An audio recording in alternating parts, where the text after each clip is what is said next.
host. Hola Mis Amores. Welcome to today's training video. Today, actually, I'm starting something new. I just got back from the West Coast. I was in Oakland visiting my best friend for 10 days and I just got back. So I am super excited to get back into the swing of things and, try to get back into my routine and all of that.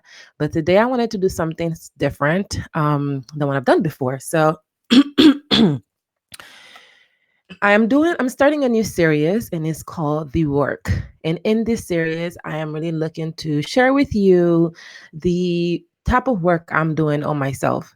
I share a lot about the work I do with my students, the work I do with my clients, but I wanted to do something a little different and open up to you about some of the things that I've been dealing with and how I'm working through these things on a daily basis. So, the first thing I want to share with you about this series is that it's really intimate and personal. It's about the things I'm going through and the things that I am healing from. And a lot of my work is around emotional wounds, around healing emotional wounds. And I wanted to open up about my struggle with emotional wounds and the emotional wound that I struggle with the most. So, to get us all on the same page, I'm going to tell you a little about what is an emotional wound. So, an emotional wound is a negative experience that causes pain on a deep psychological level. A lot of us think of these things as like a big traumatic event. So some people might be getting sexually abused. Some people might be like getting uh, there's like different things that you can getting abandoned as a child. There are so many different ways to kind of describe what an emotional wound is, and these things kind of happen out of nowhere. It's not something that people plan for. It might be the death of a loved one, the murder of a loved one. It might be witnessing some pain in your life, and it's not something that happens at one time. There are emotional wounds that are one-time occurrences, but then there are emotional wounds that happen over a period of time over and over again. So the emotional trauma that we often imagine comes in a number of ways. It's not something that just shows up in a very specific way. And one of the emotional wounds that a lot of people struggle with or that people struggle with is being neglected as a child. And this is where my emotional wound comes out, right? This is the thing that I struggle with the most. When I was a little girl, my mother left me with my aunts. She moved to the United States in search of a better life. Like many immigrant parents, she decided that she wanted to come and search for the American dream. So she left me with my aunts and they raised me for many of my younger years. And as a result, I never thought less of my mom because she did that. I actually always felt like what a lot of parents did that in my community. A lot of parents left their kids and they came to the United States to look for that better life. So for me, it wasn't something that I thought my mom was bad for or anything like that. However, like many of these emotional wounds, there are unintended consequences. There are things that happen when you are not when you make certain decisions. So when my mother left the United States and she left me with my aunts. I developed I developed a number of complexes because of that, because I didn't have her around. And in my particular case, I started believing this lie.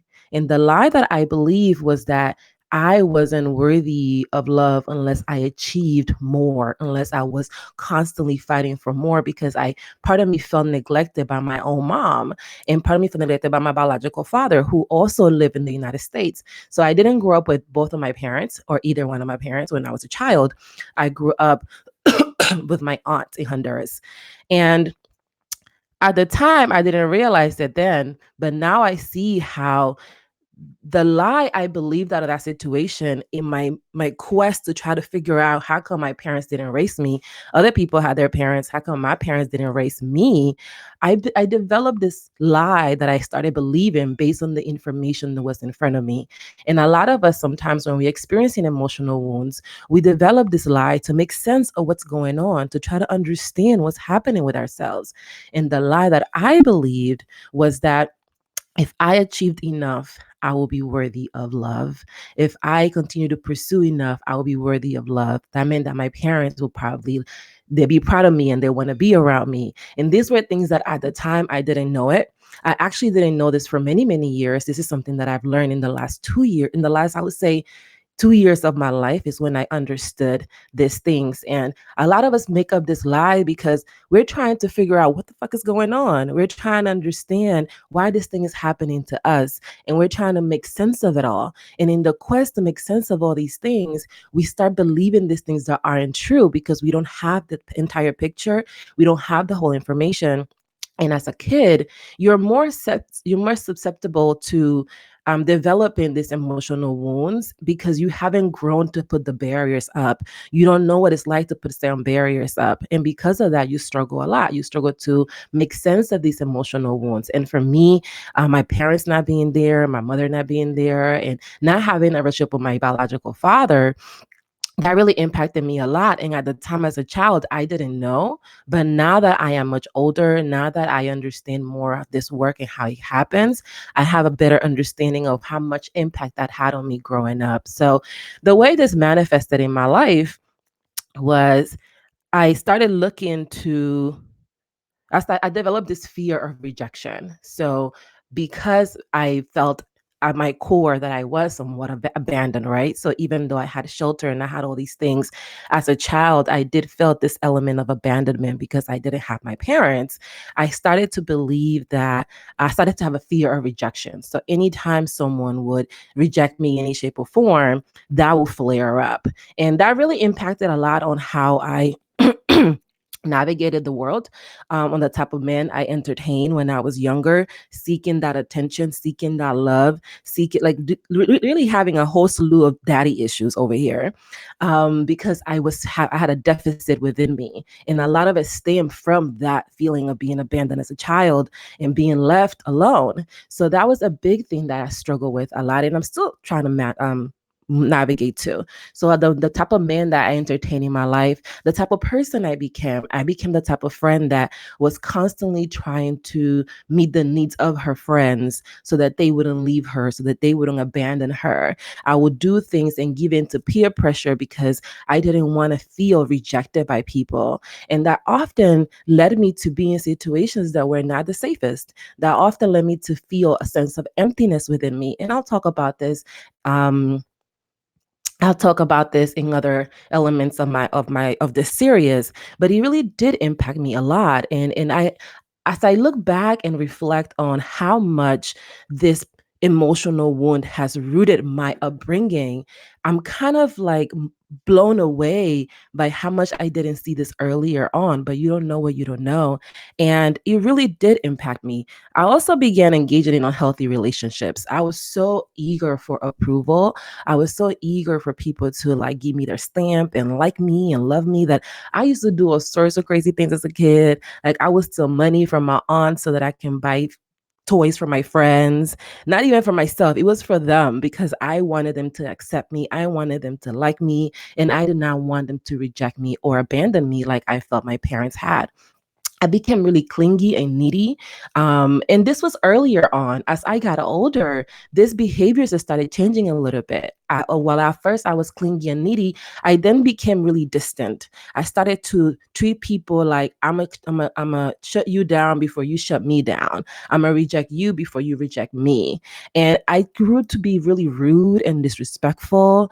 And I will even think about men as disposable, like the type of men I will entertain and how I would treat them. It was really rooted on me trying to make up for that feeling of abandonment I had and not wanting to feel that pain again.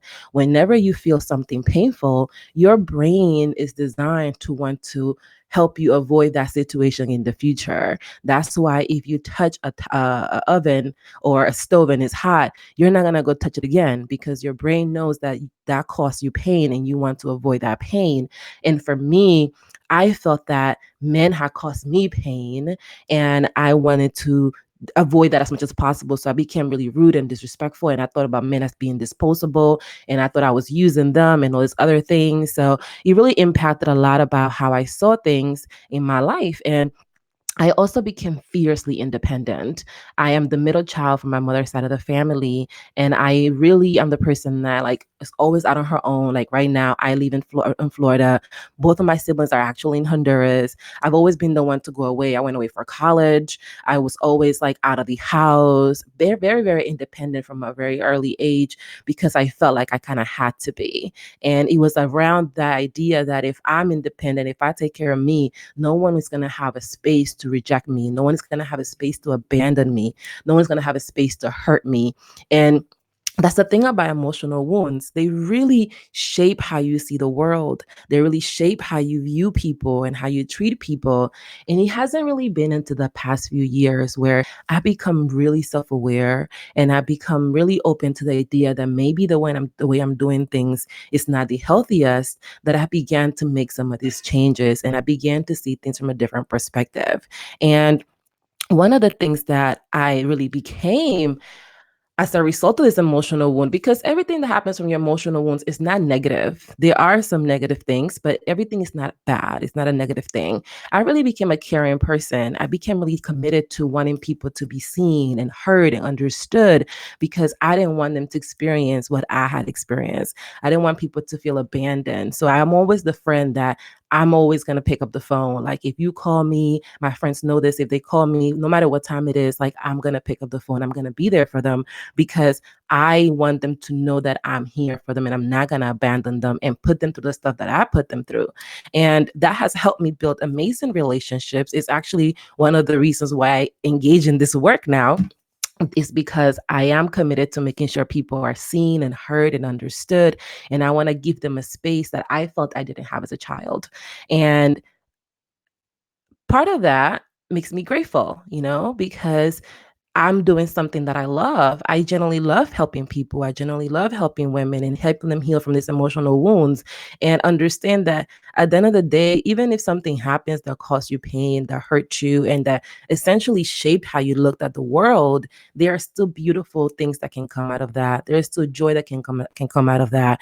And it's something that a lot of us often don't acknowledge. And for me, the biggest part about dealing with this abandonment, right? The biggest part about dealing with this perceived abandonment as a child is it's been it's been healing from the manifestations of it. So accepting that when people tell me no, they are not rejecting me. They are rejecting the thing that I am saying that doesn't fit them in that moment. And they're allowed to do that. People don't reject us. People reject a situation that doesn't fit their needs.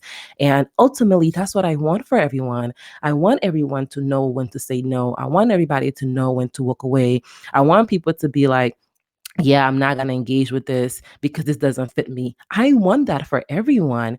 And sometimes because of this emotional wound, I can struggle when it happens because I revert to that kid again that was abandoned by her parents. And when I revert to that kid behavior, it's difficult for me to see that people are just being people and they are experiencing life as they want to. And that's okay. So I wanted to share with y'all a little bit about my story in this series called The Work and open up to you about, what is the emotional wound I'm struggling with? Because I think sometimes one element of this emotional wound is this need to be perfect and not share a lot. I can be really vulnerable, but I'm only vulnerable about the things that I want to be vulnerable about. And I've been really moved over the past few weeks to be more open about my healing, about the things that I don't want people to know, about the things that I don't share about. And for me, speaking about how painful it was for me to feel somewhat abandoned as a child by my parents while they were seeking the American dream, while they were looking for ways to give me a better life, is something that I think will help many of us that are part of this community. A lot of us are parents from immigrant children. I mean, we are children from immigrant parents. A lot of us, our parents came to this country and migrated so they can give us better opportunities. And we are grateful for that. But at the same time, I know for me, there are unintended consequences of that. There's something does happen when you are a parent and you are not able to raise your children because you're looking for a better life. There is an impact on that child's life. And I wanted to open up about how that has impacted me so that maybe as you are watching this, you can feel that you are not alone. You can feel that, it's okay to be grateful for your parents moving in a certain way. And at the same time, appreciate them and know that there's something you have to heal from in that process. I don't have any resentment towards my parents. My biological father, he died a few years ago, and I did have a lot of resentment against him. So maybe I'll talk about that in another video in this series. And I've learned to forgive him, but more importantly, I learned to forgive myself through that process and the type of woman I was to him when he was trying to connect with me. And I think sometimes when we feel like people abandon us, we develop the idea that they don't deserve to be let in again. And we also think that that was their one job, to be my parent. And now, as I've gotten older, I see that that wasn't their job. They came to this earth to have their own experience. And part of their experience is that they brought me into the world and gave me life, but that wasn't their only responsibility here. They still had their own lives to live. And as I am moving through this process of self-awareness and I'm learning more about myself, I am really looking to share with y'all what healing can look like so that you can begin that process for yourself. And that's a decision that you have to make when you are ready, when you are willing to put in the work. And that's why this series is called The Work. So if you have any emotional wounds that you're struggling with, that you know of, please drop them in the comments. I love to know. I love to connect with you. I love to chat about your healing and how you can begin that process. It is very difficult to make peace with our emotional wounds because they hurt and they open up parts of us that we generally don't want to share with the world. Talking about how much I was engaging in promiscuous behavior when I was younger because I had so many daddy issues I was trying to make up for is something that I never thought I was going to do. I purposely never done it because I felt like that's my burden to carry, and I don't want to share that with the world. I don't want people to reject me. I don't want people to abandon me because of the things that I've experienced in my life. And now I'm in a point where it's like, you know what, maybe someone is going to experience healing because of that. And that's more important. It's more important that we open up about these things so that people can see what healing looks like versus me hiding my truth in the closet because I don't want people to treat because I don't want people to treat me differently. And at the end of the day, I accept now that anybody that changes their way they treat me because of what I say is being true to themselves. And that's okay too. And that doesn't make them any less of a person. It doesn't make them any less of a friend or someone that I care about. And I can still navigate life honoring my truth. I think when we talk about honoring our truth, we think that it's all about just the good stuff and the positive stuff.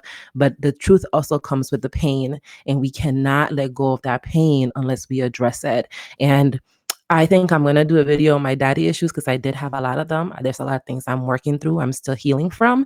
And I want to encourage you to embrace your emotional wounds. They are not um they're not something to think less of yourself for. They are like your scars. They are like your wound, your wound scars. They are like your badges of honor. And you can look at them and utilize them in a way that they bring you healing. And they can also bring other people healing too. And for me, thinking about and reflecting on these feelings of abandonment I've had with my parents and making peace with them, even in my 30s, I'm grateful because I don't have any children. And as my husband and I are exploring that possibility, I'm more and more open to the idea of the healing that we both have to do so we don't project that pain onto our kids should we decide to have them. So I'm really grateful that I get to do this and I get to share it with you. So if you have any questions for me or, you want to share your emotional wounds, drop them in the comments. I love to really connect with you about them and see how I can help you experience more healing. So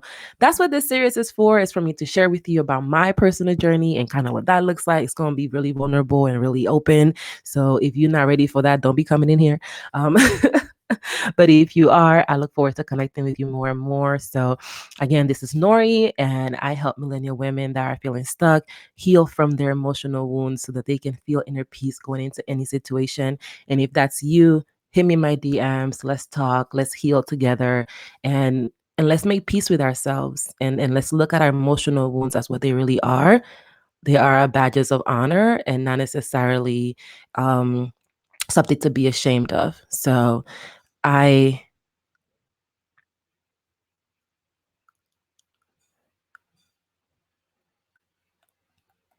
I really want to see you heal, and I really want to see you experiencing life in a very beautiful way. And it is possible, even though at times you may not realize that it is. So sending you healing vibes. I'm sending you positive vibes, and I am here for you for whatever it is that you need, no matter what's going on. So take care, and I will see you in the next video of this series. If you enjoyed it, drop in the comments below and let me know, and then I'll make these videos more regularly. So have an amazing rest of your day, and I will talk to you soon. Hasta luego.